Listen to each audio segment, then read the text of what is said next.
बिस्मिल्लाहिर्रहमानिर्रहीम इय्याक नअब्दु व इय्याक नस्तईन। कार्बोहाइड्रेट के हम एमसीक्यू स्टार्ट करने जा रहे हैं। जो हमारे पास पहला एमसीक्यू है वो है विच of the following is a monosaccharide. तो मोनोसेक्राइड हमारे पास जो होगा ग्लूकोज होगा, सिंपल है। बाकी सुक्रोज और जो लैक्टोज हैं ये हमारे पास डाइसेक्राइड है और सेलुलोज जो है हमारे पास पॉलीसेक्राइड है। तो सिंपल इसका करेक्ट ऑप्शन बन रहा है Charlie. Question number 2, which type of carbohydrate is use for energy storage in animals. Animals के अंदर जो एनर्जी स्टोर होती है कार्बोहाइड्रेट की फॉर्म में, वो कौन सा मॉलिक्यूल होता है? तो वो होता है ग्लाइकोजन। अगर यही क्वेश्चन आ जाता कि प्लांट के अंदर जो कार्बोहाइड्रेट है वो किस फॉर्म के अंदर एनर्जी स्टोर करते हैं, तो प्लांट के अंदर वो करते हैं स्टार्च की फॉर्म में, एनिमल के अंदर ग्लाइकोजन की फॉर्म में, और जो प्लांट्स उनके अंदर स्टार्च की फॉर्म में। Question number 3, what is the primary function of carbohydrates in the body. तो प्राइमरी फंक्शन जो है कार्बोहाइड्रेट का वो एनर्जी प्रोवाइड करना है और एनर्जी को स्टोर करना है। बाकी जो उसके सेकेंडरी फंक्शन है वो बहुत थोड़े हैं, वो बाद में जाके हम पढ़ेंगे। जो अब ये देखते हैं, बाकी तीन ऑप्शन देखते हैं। अल्फा क्यों ठीक नहीं है? कैटालाइसिस और बायोकेमिकल रिएक्शन। जो कैटालाइसिस बायोकेमिकल रिएक्शन की करा रहे होते हैं वो होते हैं एंजाइम्स, और एंजाइम प्रोटीन्स होते हैं। चार्ली देखें, जेनेटिक इंफॉर्मेशन स्टोरेज, ये तो न्यूक्लिक एसिड का काम है, डीएनए और आरएनए ये काम करते हैं। और जो स्ट्रक्चरल सपोर्ट है वो प्रोटीन और जो लिपिड्स वगैरह प्रोवाइड करते हैं। सिर्फ एक ही कार्बोहाइड्रेट है जो स्ट्रक्चरल सपोर्ट प्रोवाइड कराता है, वो है सेलुलोज। बाकी जो इसका मेन फंक्शन है वो यही है, energy storage and supply. Question number 4 पढ़ते हैं। Which of the following carbohydrate is found in exoskeleton of insects. रट्टा है ये, chiton. Question number 5, which of the following is a disaccharide. Glucose जो है हमारे पास मोनोसेक्राइड होता है, फ्रक्टोज भी मोनोसेक्राइड है, सुक्रोज जो है हमारे पास डाइसेक्राइड है, और गलेक्टोज भी मोनोसेक्राइड ही है। तो इसका करेक्ट ऑप्शन जो है क्वेश्चन नंबर 5 का वो हुआ चार्ली। क्वेश्चन नंबर 6 के ऊपर आते हैं। Which of the following polysaccharide is used by plants to store energy. तो इसका स्टार्च आएगा। एनिमल होता तो ग्लाइकोजन, प्लांट्स हैं तो starch. Question number 7, which type of bond connects the monosaccharide to form disaccharides. तो जब मोनोसेक्राइड्स मिलकर डाइसेक्राइड बनाते हैं तो इनके दरमियान जो बॉन्ड बनता है हम उसको ग्लाइकोसाइडिक बॉन्ड कहते हैं। प्रोटीन्स के अंदर पेप्टाइड बॉन्ड होता है, लिपिड्स के अंदर ईस्टर बॉन्डिंग प्रेजेंट होती है, और कार्बोहाइड्रेट्स के अंदर ग्लाइकोसाइडिक बॉन्डिंग प्रेजेंट होती है, और हाइड्रोजन बॉन्डिंग डिफरेंट मॉलिक्यूल्स में प्रेजेंट होती है। तो इसलिए इसका करेक्ट ऑप्शन जो है हमारे पास वो बन रहा है beta, glycosidic bond.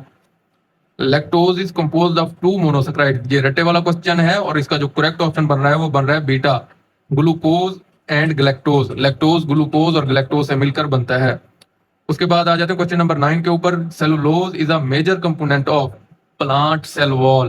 Plant cell wall के अंदर सेलुलोज स्ट्रक्चरल सपोर्ट प्रोवाइड करता है, जबकि एनिमल सेल मेम्ब्रेन के अंदर सेलुलोज नहीं होता। फंगल सेल वॉल और इंसेक्ट एक्सोस्केलेटन के अंदर भी सेलुलोज नहीं होंगे, बल्कि डिफरेंट मॉलिक्यूल होंगे। उसके बाद आ जाते हैं क्वेश्चन नंबर 10 के ऊपर। Which enzyme break down starch into maltose.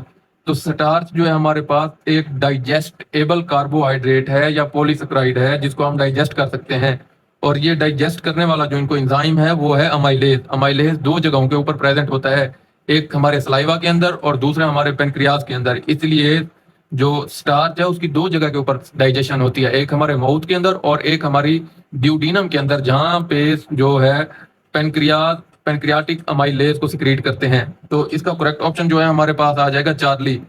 उसके बाद आ जाता है question number 11, which is the common term for polysaccharide that serve as dietary fibre. तो इसका मैं आपको हिंट देता हूं, डाइटरी फाइबर हमारी बॉडी के अंदर डाइजेस्ट नहीं होते। तो इसका करेक्ट ऑप्शन क्या बन रहा है? शुगर्स, स्टार्चेज, सेलुलोज या ग्लाइकोजन। तो बताइए, इसका जो हमारे पास करेक्ट ऑप्शन बन रहा है वो बन रहा है सेलुलोज। डाइटरी फाइबर हमारी बॉडी के अंदर डाइजेस्ट नहीं होते, बाकी जितने भी हैं वो डाइजेस्ट हो जाते हैं। स्टार्च डाइजेस्ट हो जाता है क्योंकि इसको सलाइवरी अमाइलेज और पेनक्रियाटिक अमाइलेज डाइजेस्ट कर देते हैं। सेलुलोज को डाइजेस्ट करने के लिए ह्यूमन बॉडी के अंदर एज सच कोई एंजाइम नहीं प्रेजेंट जो इसको डाइजेस्ट कर सके, इसलिए इसका करेक्ट ऑप्शन बन रहा है सेलुलोज, या इसे डाइटरी फाइबर भी हम कह सकते हैं। उसके बाद question number 12, which carbohydrate is main source of energy for brain. ये एमबीबीएस का बहुत ही इंपॉर्टेंट एमसीक्यू है जो बार बार एमबीबीएस में पूछा जाता है। तो इसका जो करेक्ट ऑप्शन है वो बन रहा है ग्लूकोज, बीटा। अगर आपके ब्रेन को 5 मिनट के लिए ग्लूकोज नहीं मिलता तो आपकी डेथ हो जाएगी, ये इतना इंपॉर्टेंट है ब्रेन के लिए।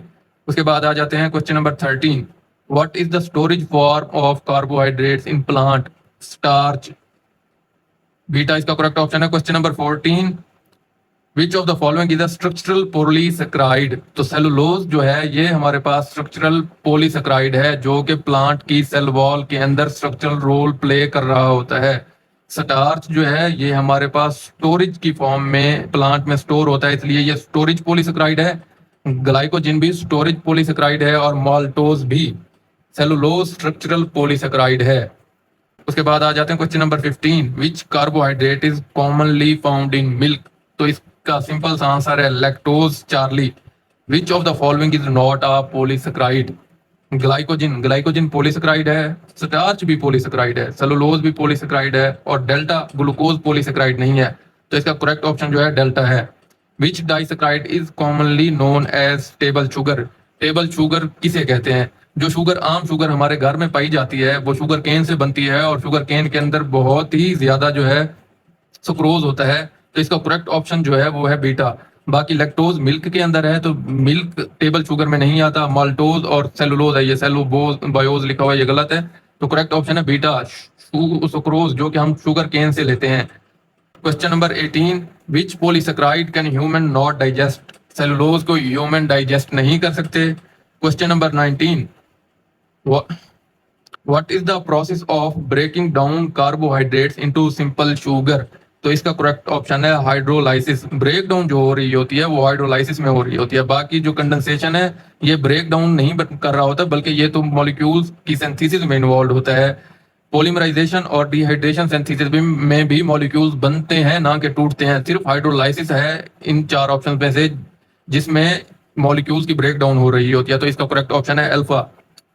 Question number 20, which of the following carbohydrate is a reducing sugar. तो इसका करेक्ट ऑप्शन जो है हमारे पास वो बन रहा है बीटा लैक्टोज। इसे रटा लगा लीजिए।